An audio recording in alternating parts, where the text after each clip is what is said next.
Hello viewers, আসসালামু আলাইকুম। আজকে আমি বানাবো থানকুনি পাতার বড়া। আর পাতাগুলো দেখেন কত বড় বড়। আর থানকুনির পাতা মানে খেতে অত ভালো লাগে না, তারপর শরীরের জন্য অনেক অনেক ভালো। এই কারণেই হচ্ছে আমি থানকুনি পাতা খাই।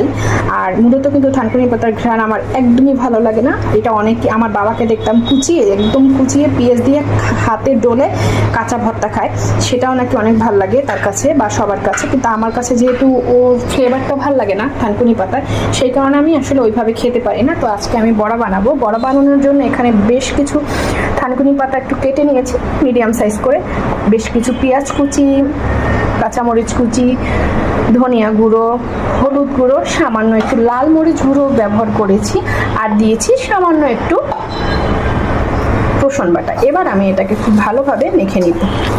এটাকে খুব ভালোভাবে মেখে 2-3 মিনিটের জন্য রেখে দিব। বড়া ভাজার জন্য এখানে আমি একটা কড়াই দিয়ে দিয়েছি।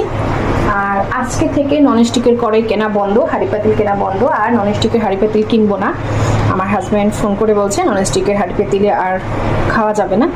যাই হোক, সব হাঁড়ি পাতিলগুলো বিক্রি করে দিয়েছি, ফেলে দিয়েছি, কিছু কিছু মানুষকে দিয়ে দিয়েছি, যেগুলো যে নেবে আর কি একটু ভালো আছে। আর আজকে থেকে স্টিল সিলভারে রান্না হবে। পরিমাণ মতো একটু তেল ব্যবহার করব। এগুলোও তো হচ্ছে ননস্টিকেরই, বাট এগুলো নতুন ছিল কয়েকটা সেট। 2-3 মিনিট পরে হাজির হয়ে গেলাম। এবার আমি কিছু আস্ত ডাল দিয়ে দিব এখানে।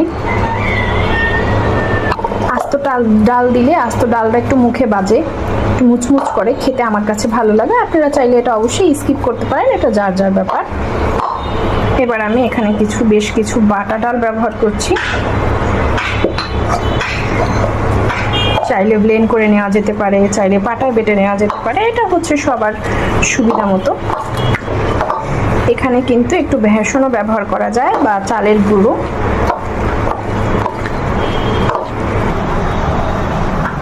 এবার আমি কিছুটা চালের গুঁড়ো ব্যবহার করছি। এই পর্যায়ে গিয়ে একটু লবণ চেক করেছিলাম, আর আমি একটু লবণ দিয়ে দিচ্ছি, আমার একটু লবণ লাগবে। এবার আমি বড়াগুলো ভাজতে চলে যাব। আর হানিকমের এই কড়াইয়ের সেটগুলো আমার প্রায় 1.5-2 বছর আগে কেনা। এটার সাথে 3টা সেট কিনেছিলাম, আরও আছে, আর কিছু আছে এখন ইনটেক, একদম ভাঙিনি, সেগুলো 2-2.5 বছর আগে কেনা। যাই হোক, এখন থেকে আর ননস্টিক ব্যবহার করব না। 2-1টা হয়তো ইনটেক আছে যেগুলো ভাঙিনি, সেগুলো কিছুদিন ব্যবহার করে আর ব্যবহার করব না। আর ওরা আসলে হানিকমের এগুলো তো দেখি ননস্টিক ওঠে না, আর ওরা বলে যে এটা উঠবে না, কোটিংটা উঠবে না। কোটিংটা না উঠলে ভালো, এই কোটিংটার জন্যই নাকি ক্যান্সার হয় বেশি। জানি না আল্লাহ কার কপালে কি লাগছে, আসলে সাবধান থাকা ভালো, তাই একটু সাবধান হলাম। আমার কপালে কি আছে সেটা তো আমি জানি না।